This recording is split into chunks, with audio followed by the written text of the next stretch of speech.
Naquele tempo, Jesus foi para as margens do mar da Galileia, subiu a montanha e sentou-se.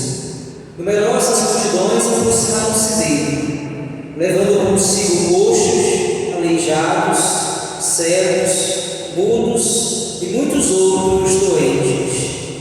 Então os colocaram aos pés de Jesus e ele os curou.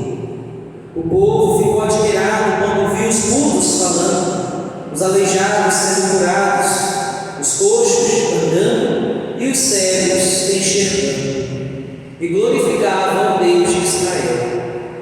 Jesus chamou os seus discípulos e disse: Tenho compaixão da multidão, porque já faz 3 dias que está comigo e nada tem para comer. Não quero mandá-los embora com fome, para que não desmaiem pelo caminho. Os discípulos disseram: Onde vamos buscar neste deserto tantos pães para saciar tão grande multidão? Jesus perguntou: Quantos pães tendes? Eles responderam: 7 e alguns peixinhos. E Jesus mandou que a multidão se sentasse pelo chão. Depois pegou os 7 pães e os peixes, deu graças, partiu-os e os dava aos discípulos, e os discípulos às multidões. Todos comeram e ficaram satisfeitos, e encheram 7 cestos com os pedaços que sobraram. Palavra da salvação.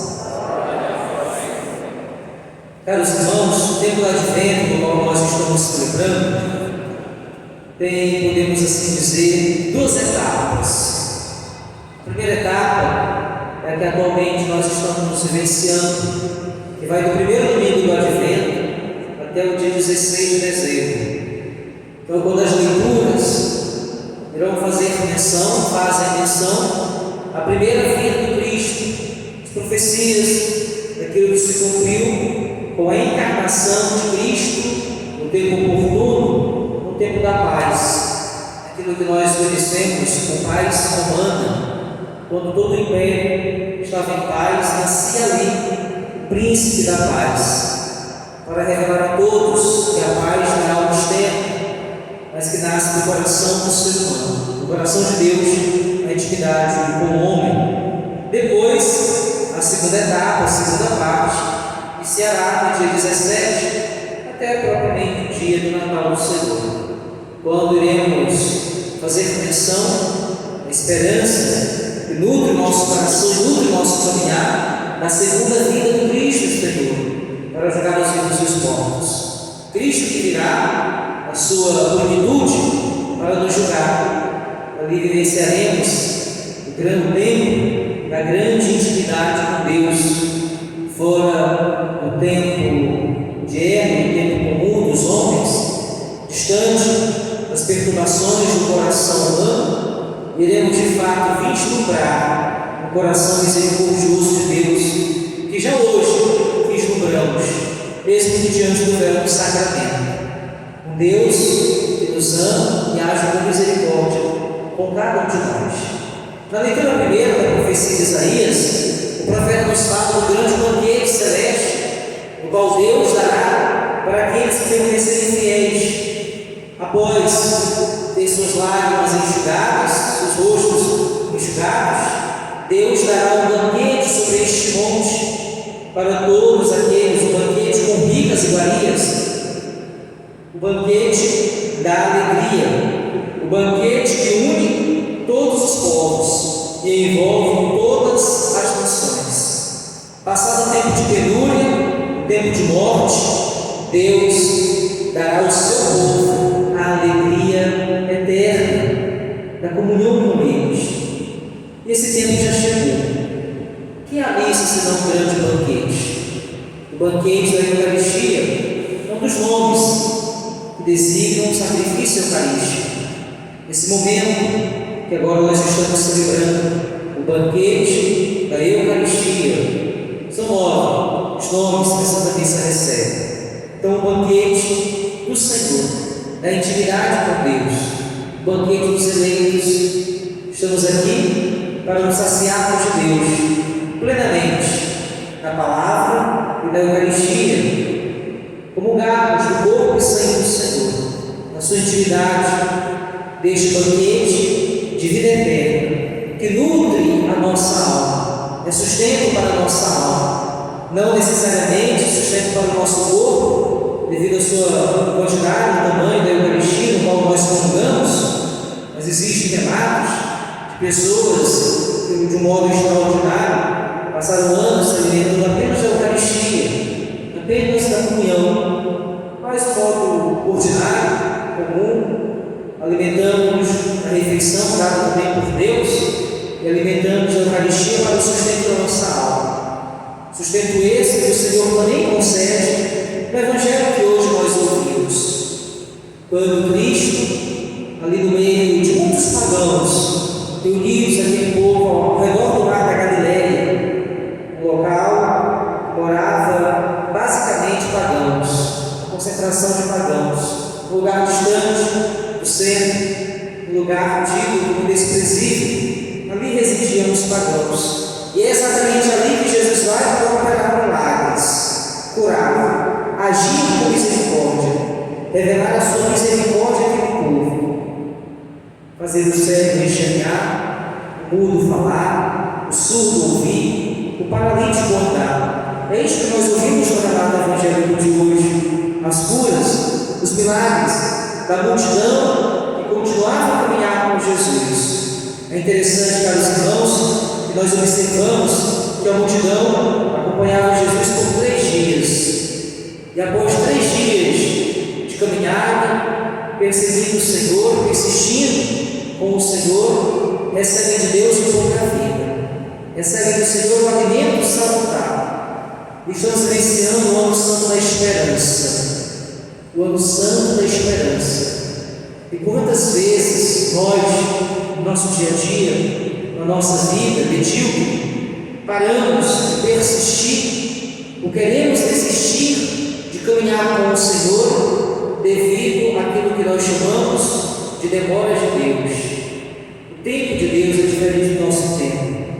Quantas vezes no nosso caminhar vamos esmorecendo, deixando de lado a esperança, deixando que esse dom de Deus vai escurecendo, vai ficando de lado na nossa vida e vamos dando lugar à falta de esperança no nosso viver, no nosso existir, por conta do caminhar, às vezes da fadiga do caminhar.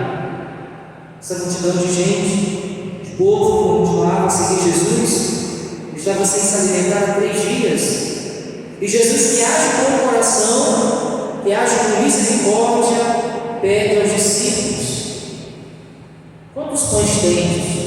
Pois não quero deixar a multidão com fome, pois tenho pena da multidão. É assim que Jesus fala: tenho compaixão da multidão, pois já faz 3 dias que está comigo e nada tem para comer. Mas mesmo assim a multidão são 2 ações.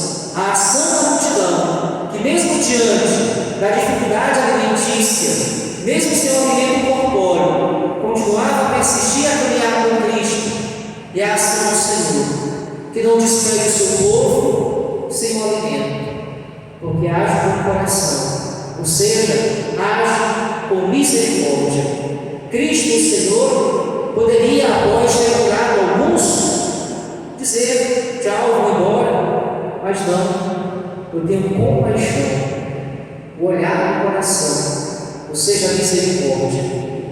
E Cristo também sente a dor daquele povo, e ali alimenta, sacia com aquilo que era comum, que era próprio daquele povo, os pães e os peixes.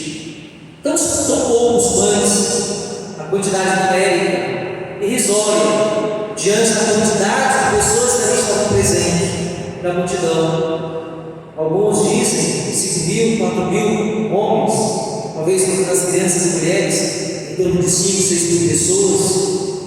Uma grande quantidade de pessoas para uma miséria, podemos assim dizer, do produto alimentício, da quantidade alimentícia.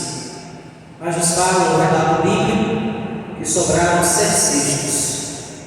Os 7 tem como número aproximado as 4.000 pessoas que ali estavam reunidos, significa a universalidade da salvação.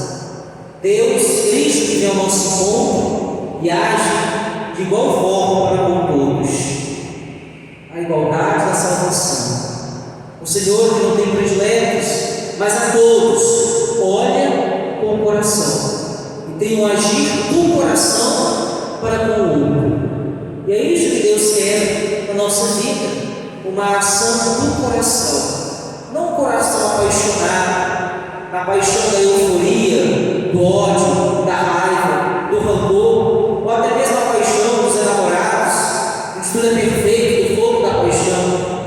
Não é esse agir de um coração apaixonado, um coração dotado muitas vezes de miséria, de euforia, mas um coração de fato que sabe julgar, conforme o coração de Jesus, o julgamento de Deus.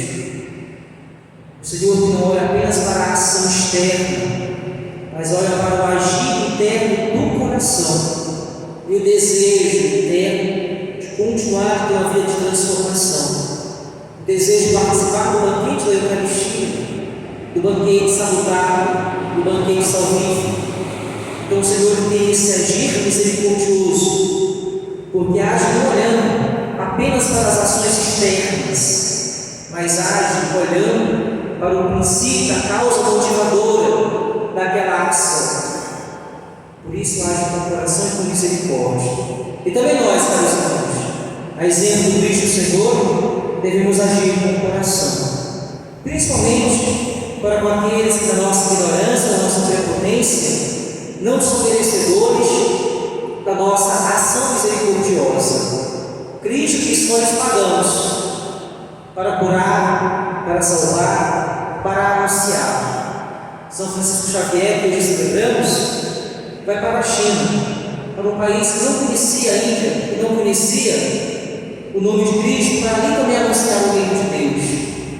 E quantas vezes no nosso ambiente familiar, na nossa casa, entre os nossos amigos, no nosso trabalho, quantos não conhecem Deus verdadeiramente? No mundo tão tecnológico, com tantas facetas da tecnologia, às vezes pegamos um recorte, uma imagem de algo que vemos talvez no clicar de um dedo, no passar de um dedo, no deslizar do dedo da tela, e tomamos aquilo por verdade, verídica da nossa vida, como algo imutável no nosso existir, e não conhecemos de fato o agir de Deus, o agir do Senhor, o agir com misericórdia, um agir de misericórdia, um agir com o coração. Então é nosso dever, é nossa missão, não apenas nos contentarmos com alguns segundos, talvez na tela de um telefone, diante de uma tela, no qual fala algumas palavras ou algumas coisas sobre Jesus, mas devemos ter um contato íntimo com a palavra de Deus, com a palavra revelada, com aquilo que de fato sustenta a nossa alma, com a Bíblia, com a palavra de Deus no nosso existir. E quantas vezes perdemos horas clicando, passando o dedo, movendo o dedo para cima e para baixo, em alguns vídeos, como uma roleta, vendo inúmeras questões, inúmeras propagandas, questões que o mundo hoje nos oferece, e não perdemos o tempo em olhar para a palavra de Deus, mas nos sustentamos por pequenos vídeos, pequenas palavras de algumas pessoas ditadoutas na palavra de Deus, que nada mais são do que pessoas midiáticas, que falam aquilo que o outro quer ouvir, e não é aquilo que de fato Jesus veio nos ensinar. Então possamos pedir a Deus, para que possamos de fato termos uma imersão no conhecimento do coração de Deus, no conhecimento da palavra. Possamos pedir a Deus, pela intercessão de São Francisco Xavier, que de fato, conhecendo e experimentando a misericórdia de Deus, possamos cada vez mais mergulharmos nesse profundo amor que é o coração de Cristo, nosso Senhor e Salvador. Que assim seja.